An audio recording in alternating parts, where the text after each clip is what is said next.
Palabra del Señor en Isaías 55, capítulo 55, versos 7 al 9. Estos dos versículos vamos a tomar para estudiar la palabra del Señor en esta tarde, bajo el título Vuélvase el pueblo de Dios al pacto. Este es el título que le hemos puesto. Y dice la palabra del Señor, verso 7 en adelante, que los malvados cambien sus caminos y alejen de sí hasta el más mínimo pensamiento de hacer el mal. Que se vuelvan al Señor para que les tenga misericordia. Sí, vuélvase a nuestro Dios, porque Él perdonará con generosidad.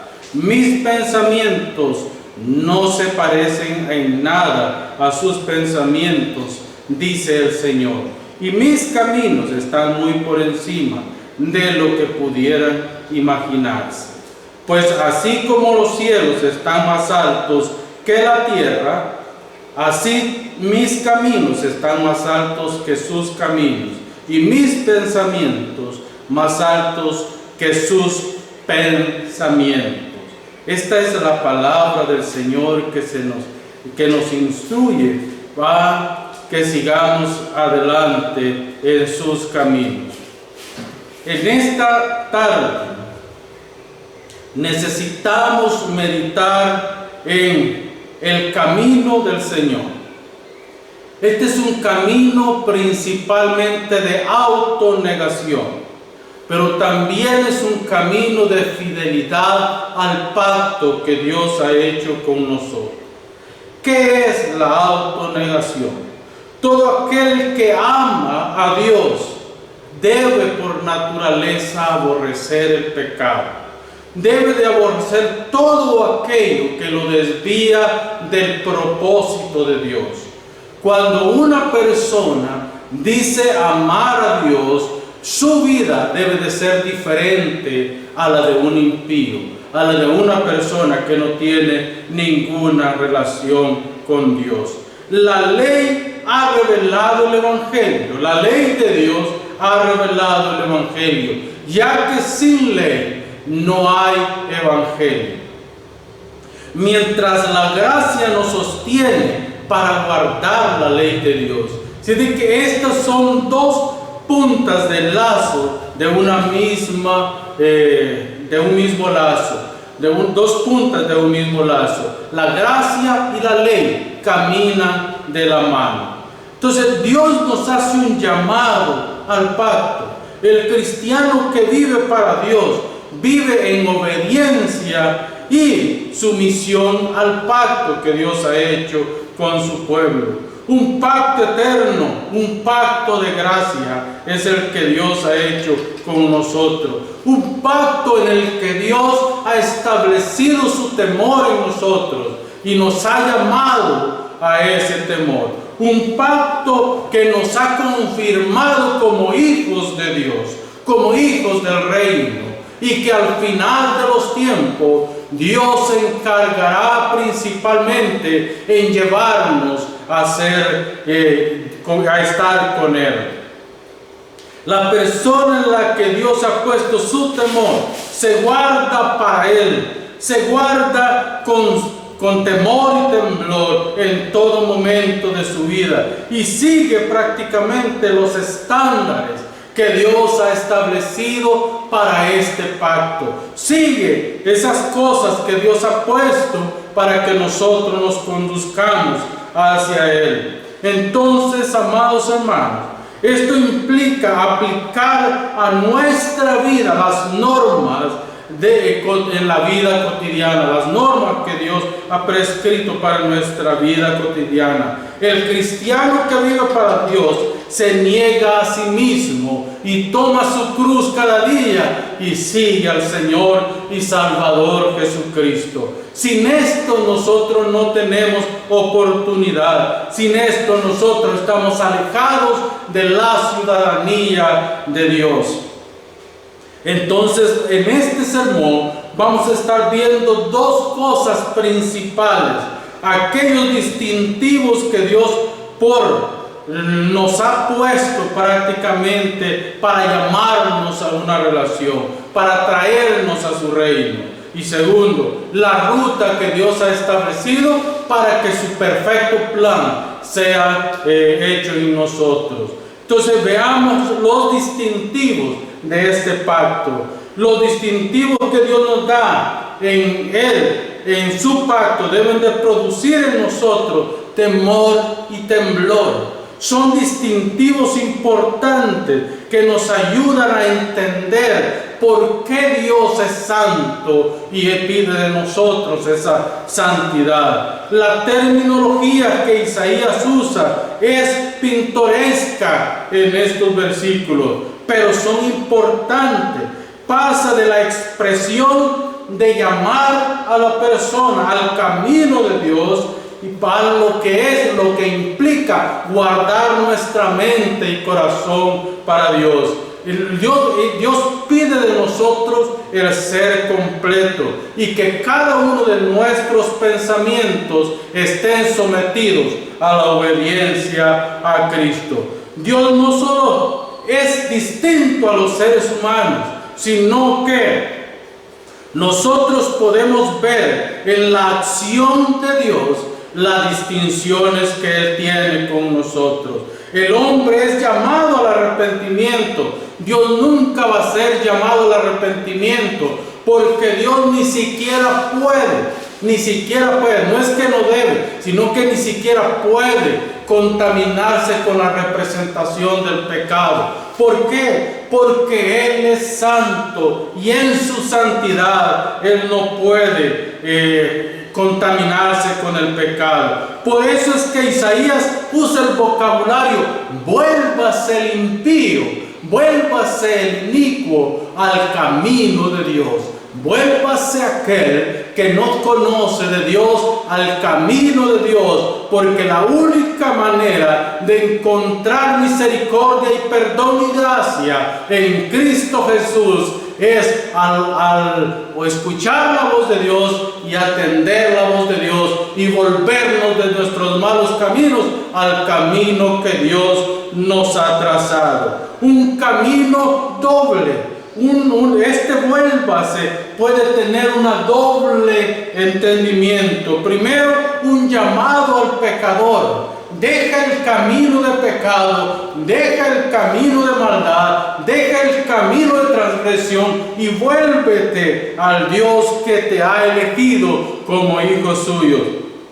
Hermanos amados, el llamado es a los pecadores a que se arrepientan de su pecado, y a los pecadores que participan en los pecados que ya no los sigan haciendo más.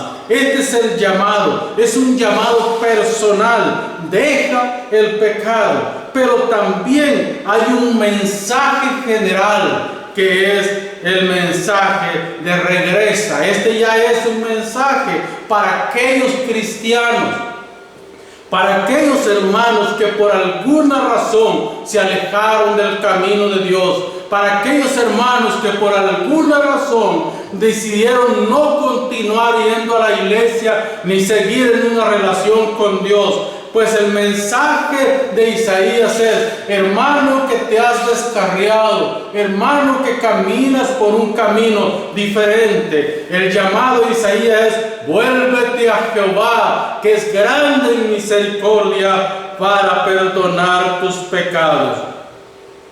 Él te escogió, Él te llamó, y ese llamado es eterno, pero tú tomaste la decisión de alejarte.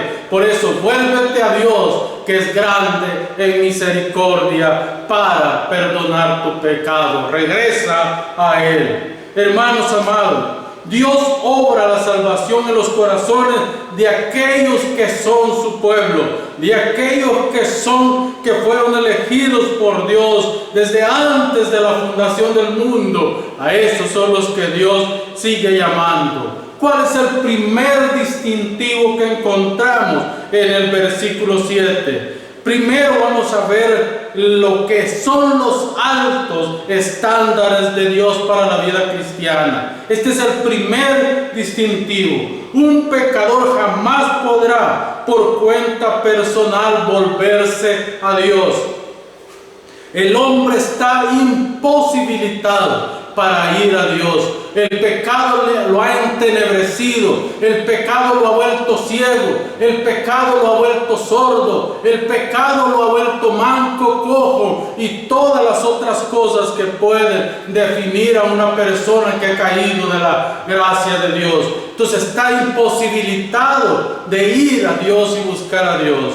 Pero la palabra del Señor nos dice que el Señor sigue llamándonos al arrepentimiento, y es Él el que nos llama por medio de su palabra para que regresemos al camino. Así como el hijo pródigo se fue y en un momento determinado de su vida Dios le habla a su corazón y dice estas palabras en su corazón: en la casa de mi Padre hay mucho alimento, en la casa de mi Padre los siervos de mi Padre viven mejor que mí. Hoy yo volveré a la casa de mi Padre y pediré perdón y le diré a mi Padre: he pecado contra el cielo y contra ti, y no soy digno de ser llamado hijo tuyo, mas tómame como uno de tus siervos. Tómame como uno de estos siervos más pequeños. Y el Padre extiende sus brazos y le dice: no puedo tomarte como uno de mis siervos, porque tú eres mi hijo. Y desde ese momento el Padre le incorporó no como siervo, sino como heredero de las promesas que tenemos en Cristo Jesús, Señor nuestro. Esta es la bendición que tenemos en Dios, que jamás Dios nos ha dejado solo, jamás Dios nos ha desamparado, jamás Dios nos ha abandonado. Por su gracia y bondad podemos decir desde ahora y para siempre: Jehová es mi pastor y nada me faltará, y en delicados pastos Él me hará descansar hasta el día de la redención, que será, es y será en Cristo Jesús, Señor nuestro. Hermanos amados, es tiempo de volvernos a Dios. El tiempo todavía es apremiante, el tiempo todavía es importante, y el Señor sigue llamándonos al arrepentimiento. Entonces, el siguiente orden en el que vemos la obra de Dios, podemos verla en el gran mandamiento. En el gran mandamiento nosotros podemos ver el orden que Dios tiene para nosotros. De hecho, cuando nosotros analizamos las palabras del Señor en el capítulo 22, verso 43, verso 40 al 43 de Mateo, nosotros vemos que hay una conversación entre los principales de Israel, especialmente los de la ley de Israel, y Jesús. Y se levanta un principal y le dice al Señor: ¿cuál es el gran mandamiento? Hipócritamente este hombre se acerca al Señor: dinos cuál es el gran mandamiento. Si el gran mandamiento no existe, existen los 10 mandamientos, pero lo hacían para tentarlo. Y el Señor dice: ¿qué está escrito en la ley de Moisés?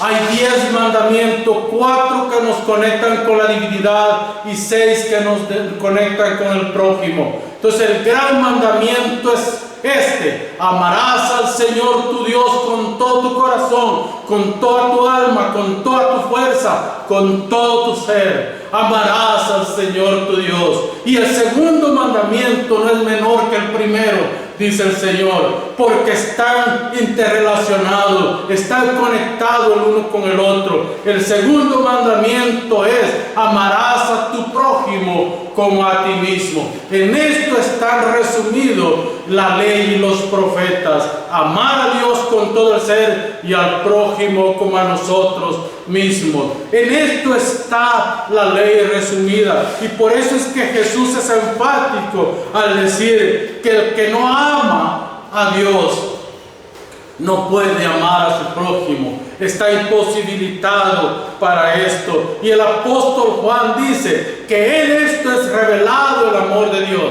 en que Cristo murió por nosotros. ¿Cuál es el segundo distintivo darle la espalda al pecado.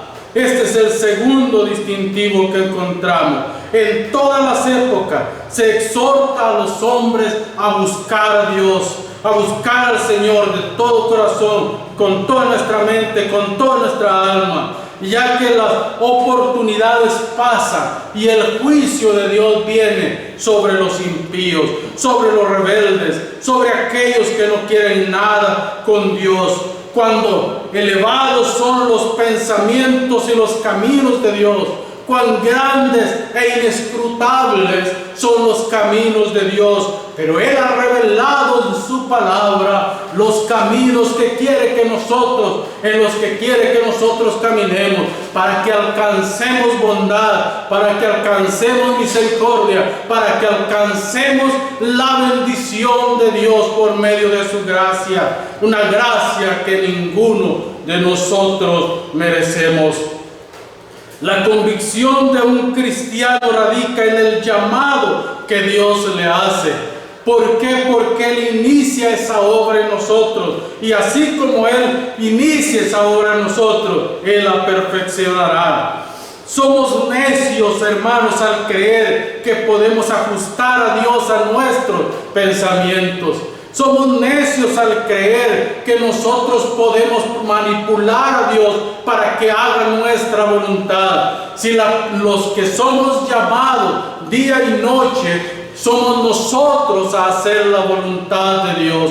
Mis pensamientos no son vuestros pensamientos, ni mis caminos son vuestros caminos, porque los caminos de Dios son en extremos superiores a los caminos del ser humano. Por eso el Señor dice, deje el impío su camino y el hombre inicuo deje de pensar neciamente y vuelva hacia Dios, el quien es grande en misericordia, el quien es poderoso para perdonar nuestros pecados. Para eso el cristiano debe abandonar sus pensamientos y sus inclinaciones pecaminosas y llevar todo pensamiento cautivo a la obediencia a Cristo. Eso es lo que nos dice la palabra del Señor en 2 Corintios capítulo 10, verso 5. Traed todo pensamiento cautivo a la obediencia a Cristo, porque solamente los que obedecen al Señor tendrán vida eterna en Cristo Jesús. El tercer distintivo, volverse a Dios. Volverse. Ya les hizo el llamado, dejen el camino. Ahora le dice, vuélvanse a Dios, el cual tendrá misericordia y será amplio en perdonar, infinito en perdonar, grande en misericordia. Significa que Dios no toma nuestro pecado ya como culpa, sino que en Cristo, el día que Cristo fue clavado en la cruz del Calvario, ese día nuestros pecados fueron clavados con Él. Y el día que Cristo resucitó de la tumba, nosotros resucitamos con Él, triunfante para vida eterna, yendo hacia la patria celestial, porque en Él nosotros y con Él nosotros estamos sentados en los lugares celestes juntamente con el Padre. Él es las primicias en todo el sentido de la palabra. Entonces Él dice, vuélvase el hombre inicuo de su mal camino y yo tendré misericordia de él, porque soy amplio en perdonar. Hermanos amados, el pecador puede estar seguro de que Dios ha perdonado su pecado. El pecador puede estar seguro de que Dios le ha dado una nueva identidad. El pecador puede estar seguro de que Dios le ha dado una vida nueva. El llamado es a volverse a Dios, y Dios, que es grande en misericordia, ha tomado el control de nuestra vida. Pasamos a la segunda parte. Dios ha trazado una ruta de la restauración, una ruta hacia el camino de Dios. Vuelvo a lo que dije al principio. Nosotros no buscamos a Dios, es Dios el que nos encontró a nosotros.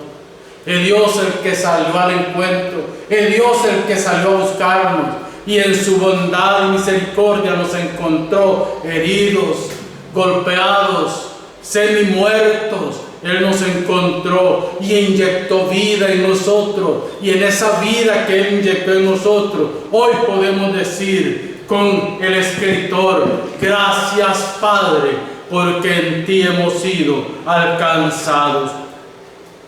Hermanos amados, Dios ha establecido los medios y el camino que se debe seguir para recibir su gracia. Dios estableció a Cristo como el medio, y Dios estableció a Cristo como el único camino para ir al Padre. El ir a Dios no es a través de los santos, el ir a Dios no es a través de María, el ir a Dios no es a través de ningún medio, ni utilizando ningún medio. Nosotros vamos a Dios a través de Jesucristo. Él es el camino, Jesucristo es la verdad y Él es la vida, y nadie va al Padre si no es por Él. Ese es el camino que Dios ha trazado por nosotros, el vínculo que conecta la gracia. Hermanos amados, la gracia abundante del perdón y redención, el vínculo que conecta esta gracia a los versículos procedentes con estos son las palabras pensamiento y caminos. Este es el vínculo donde está el eslabón que conecta una cosa con la otra. Dios habla de nuevo y declara la superioridad de sus pensamientos,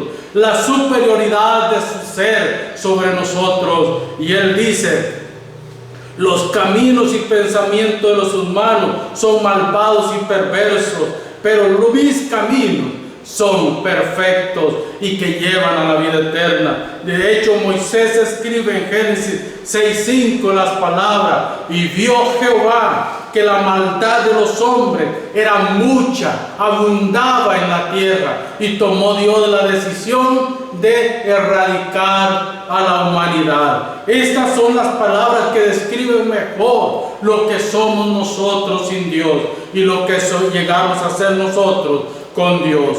Entonces, para entender el camino que Dios ha trazado, lo primero que tenemos que ver es la naturaleza de Dios. ¿Quién Dios es? ¿Cómo obra? ¿Por qué hace lo que hace?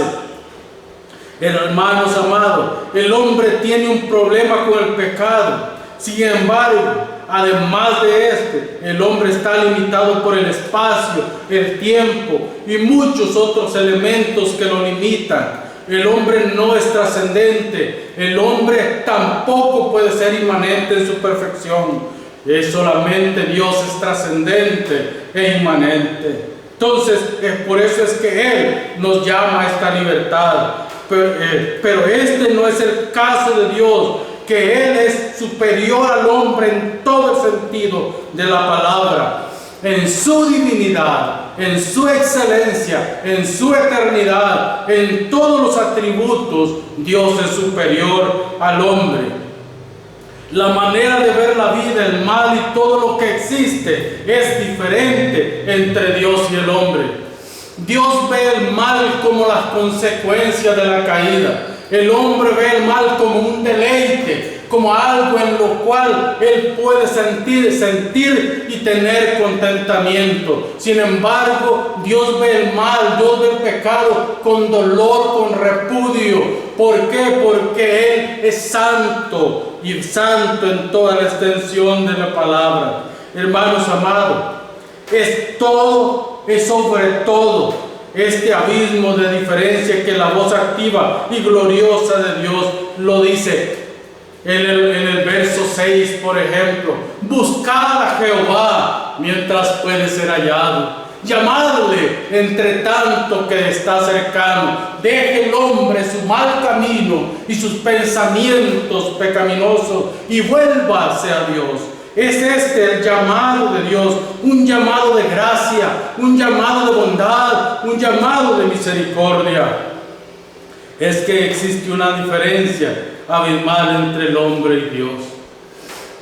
existe. Incluso los impíos pueden entender este principio, no digamos la iglesia. El filósofo, por ejemplo, o el pensador o el erudito, por hábil que sea, por inteligente que sea, por todas las capacidades que pueda tener, jamás ha podido ni podrá compararse con la sabiduría de Dios. Jamás ha podido compararse con el conocimiento y la habilidad que Dios tiene para hacer cosas. El hombre crea cosas de lo existente, Dios crea de lo que no existe. Dios no necesita nada para crear cosas, el hombre necesita conocimiento para ser sabio. Dios es sabio porque es parte de su ser. Dios conoce todo porque es parte de su ser. El hombre tiene que adquirir conocimiento. Por eso la diferencia entre el hombre y Dios. La naturaleza de Dios es prácticamente todos sus atributos definen la naturaleza de Dios, definen lo que Dios es. Es omnipotente porque Él es todopoderoso. Es omnisciente porque Él conoce todo. Es omnipresente porque está en todo lugar. Es eterno porque no tiene principio. Es glorioso porque llena la tierra con su gloria. Y ni siquiera la tierra, ni siquiera el universo puede contener la gloria de Dios. Esta es la diferencia entre Dios y el hombre. El hombre jamás podrá ser comparado con Dios, por mucho que quiera compararse a Dios. Y eso nos lleva a preguntarnos, a hacernos estas preguntas. ¿Por qué se entregó Cristo por hombres pecadores? Hasta en esto hay sabiduría que nosotros, no ha habido ningún pensador que haya podido responder con exactitud estas preguntas. ¿Por qué se entregó Cristo por hombres pecadores? Si qué le costaba a Dios en un determinado momento de su vida tomar a Adán y a Eva, exterminarlos y crear una nueva creación. Pero a Dios le plació, a Dios le plugo prácticamente restaurar a Adán después de la caída. ¿Por qué no destruyó Dios a Adán después de pecar? ¿Por qué sigue Dios esperando al último de sus elegidos para que vengan al arrepentimiento? ¿Por qué no viene Dios todavía? La única respuesta que le podemos encontrar a estas preguntas es: porque Dios no es hombre para que mienta, ni hijo de hombre para que se arrepienta. Él prometió y así lo hará. Él sabe cuándo va a hacer todas estas cosas. Y así pasamos a la segunda definición: la fidelidad de Dios al pacto. Dios ha hecho pacto con su pueblo. Así como hizo pacto con Noé: no volveré a destruir esta humanidad con agua. No volveré. Así como hizo pacto en Sinaí: si ustedes caminan conmigo, yo seré vuestro Dios. Si ustedes caminan conmigo, yo los confirmaré en la tierra. Pero si ustedes abandonan el pacto, yo también los entregaré. Y al tiempo, si ustedes claman, yo vendré a ustedes. Y así ha sucedido toda la vida. El hombre se aleja de Dios. Dios por un tiempo deja que sufra y luego Dios le llama nuevamente al arrepentimiento. Ese ha sido el círculo en el que el ser humano ha vivido desde que cayó de la gracia de Dios. Lo infinito y lo difícil para escudriñar las profundidades de Dios se ven en las palabras del verso 9. Como son más altos los cielos, ¿sí?, y la tierra, así son mis caminos, más altos que vuestros caminos, y mis pensamientos son más altos que vuestros pensamientos. Esta es la cláusula, esta es la verdad central de toda la naturaleza de Dios. Hay un himno que dice que Dios está sobre los cielos, Dios está sobre las profundidades de la tierra, Dios es tan amplio que nadie puede ir al lado de Él. ¿Por qué? Porque sus caminos son más altos que nuestros caminos, sus pensamientos son más altos que nuestros pensamientos, y su sabiduría es mucho más alta que la sabiduría que nosotros profesamos. Incluso en la misma creación podemos ver la naturaleza de Dios. En la misma creación podemos ver la fidelidad de Dios al pacto. El Salmo 19:1 dice: los cielos cuentan la gloria de Dios y el firmamento anuncia la obra de sus manos. Una enseñanza que trasciende las capacidades humanas. ¿Por qué? Porque en esta enseñanza nosotros podemos ver que son altos los caminos de Dios, la belleza de su naturaleza, la belleza de su gracia, la belleza de su creación. Demuestran que a Él le gustan las cosas hermosas. Son altos los estándares de nuestro Dios. Al ver la expansión de los cielos, al ver a la distancia cómo la tierra y el cielo casi se unen. De hecho, los voceros de Cristo cantan una alabanza preciosa que dice: admiraba el cielo un día, también contemplaba el mar, y ambos en la lejanía parecían unirse por la inmensidad. El cielo sublime y callado, porque es el trono de Dios, mas el mar agitado y furioso intentaba apagar su radiante fulgor. En esta poesía cantada nosotros podemos ver lo glorioso de la creación de Dios. Nosotros podemos ver la neblina a cierta distancia, nadie la puede tocar, porque conforme nos vamos acercando, ella se va alejando. Nosotros podemos ver el canto de las aves desde temprano, porque Dios ha dado la orden que así se haga. Tenemos a un Dios soberano, a un Dios que trasciende todo el pensamiento del ser humano. Y yo concluyo con esto. Y espero que las palabras que hoy he traído sirvan para ustedes y que puedan ser alcanzados por la gracia de Dios. Aquellas personas que en un momento o en este mismo momento están siendo tocados por el Espíritu, yo les invito a que entreguen su vida al Señor. Yo les invito a que ahí donde estén, le pidan a Dios perdón por sus pecados, porque Él es el que les está llamando en este momento a relacionarse con Él. La vida cristiana es un caminar en la santidad, la sabiduría, la excelencia y la justicia de Dios. Nunca olviden esto.